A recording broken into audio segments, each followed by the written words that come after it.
Hi friends, welcome to the new vlog. இது எனக்குன்னு பார்த்தீங்கன்னா லாஸ்ட்டு சாட்டர்டே எடுத்த vlog தான். லாஸ்ட்டு வீக்கெண்ட் எடுத்தது. சாரி ஃப்ரெண்ட்ஸ், ரொம்பவே லேட்டாக அப்லோட் பண்ணுறதுக்கு. அதாவது எடிட் பண்ணுறதுக்கு கொஞ்சம் கூட டைமே இல்லை. ஸோ அதனால தான் எடிட் பண்ண ரொம்பவே கஷ்டமாக இருக்குது. பிள்ளைங்களை வச்சுட்டு மேனேஜ் பண்ணுறது ரொம்பவே கஷ்டமாக இருக்குது. அதனால தான் நான் வீடியோ போஸ்ட் பண்ணுறதுக்கே கொஞ்சம் டைம் ஆகுது. அதுக்கப்புறம் பார்த்திங்கன்னா வீக்கெண்ட்னாலே நாங்கள் வந்து இந்த மாதிரி காய்கறிகள்லாம் அப்போ தான் வாங்கி நாங்கள் மொத்தமாக ஸ்டோர் பண்ணி வச்சுக்குவோம். காலையிலே ஹஸ்பண்ட் போய் காய்கறிலாம் வாங்கிட்டு வந்துடுவாங்க. நான் இந்த மாதிரி கவரில் தான் போட்டு வைப்பேன். ஒரு சிலது மட்டும் தான் பாக்ஸில் போடுவேன். அதுக்கப்புறம் பார்த்திங்கன்னா இந்த விளாம்பழம் வாங்கினது இருந்துச்சு.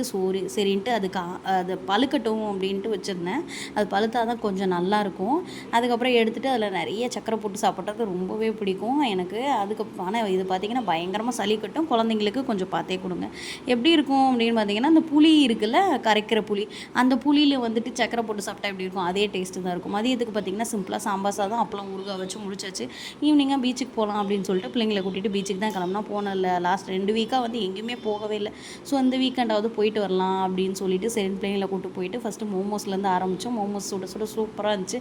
போனோடனே மோமோஸ் சாப்பிட்டு அதுக்கப்புறம் இது விளையாண்டோம். போனால் இது விளையாடாமல் வரவே மாட்டோம். நாங்கள் எப்போவுமே அடிக்கடி போகிறது வந்து பீச் தான். இங்கே பெசநகர் பீச் தான் அடிக்கடி போவோம். ஏன்னா அதுதான் எங்கள் வீட்டு பக்கத்தில் இருக்குது அப்படின்றதுனால டக்குன்னு போயிட்டு டக்குன்னு வந்துடலாம். போயிட்டு கொஞ்சம் நேரம் பிள்ளைங்கள்லாம் விளையாட வச்சுட்டு காஃபி குடிச்சிட்டு அதுக்கப்புறம் பார்த்திங்கன்னா நைட் டின்னரையும் வெளியே முடிச்சுட்டு வீட்டுக்கு வந்தாச்சு. அவ்வளோதான், பாய்.